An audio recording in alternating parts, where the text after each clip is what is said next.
জাহাজ বলতে আমাদের সবার প্রথমে যার কথা মাথায় আসে সেটি হলো টাইটানিক।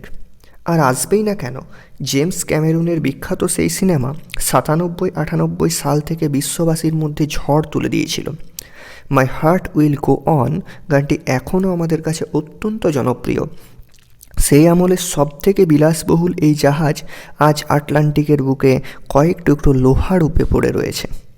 নির্মাণ সংস্থা জাহাজটিকে আনসিঙ্কেবল অর্থাৎ যা কখনোই ডোবে না বলে দাবি করলেও জাহাজটি তার প্রথম যাত্রায় 1912 সালে 14 এপ্রিল এক অভিশপ্ত রাত্রে একটি হিমশৈলের সাথে ধাক্কা খেয়ে প্রায় 1500 জন যাত্রীসহ ডুবে যায়। কিন্তু আজকের ডেটে দাঁড়িয়ে আমরা টাইটানিকের তুলনায় 5 গুণ বড় জাহাজ বানিয়ে ফেলেছি, যার নাম আইকন অব দ্য সিজ। এ যেন দিগন্ত বিস্তৃত সমুদ্রের নীল জলরাশির মধ্যে আস্ত এক মায়ানগরী। কি নেই এখানে! 40টিরও বেশি রেস্তোরাঁ, 7টি সুইমিং পুল, সিনেমা হল, বিনোদনের জন্য 50 জনেরও বেশি সঙ্গীত শিল্পী, 16টি অর্কেস্ট্রা, কমেডিয়ান, বরফের মধ্যে স্কি করার অভিজ্ঞতা এবং জাহাজটিতে প্রায় 28 ধরনের কেবিন রয়েছে, যার প্রত্যেকটি থেকেই সমুদ্রের ভিউ পাওয়া যাবে। জাহাজটি তৈরি করতে খরচা হয়েছে প্রায় $200 কোটি, যা ভারতীয় মুদ্রায় প্রায় 16,585 কোটি টাকা, এবং জাহাজটি ফিনল্যান্ডের একটি কারখানায় তৈরি হয়েছে। বর্তমানে জাহাজটির মালিকানা হলো রয়্যাল ক্যারিবিয়ান গ্রুপ। বহু চর্চিত টাইটানিকের থেকে জাহাজটি অনেকাংশে আলাদা। যেমন টাইটানিকের মোট দৈর্ঘ্য ছিল 882 ফুট, আইকন অব দ্য সিজের মোট দৈর্ঘ্য প্রায় 1197 ফুট।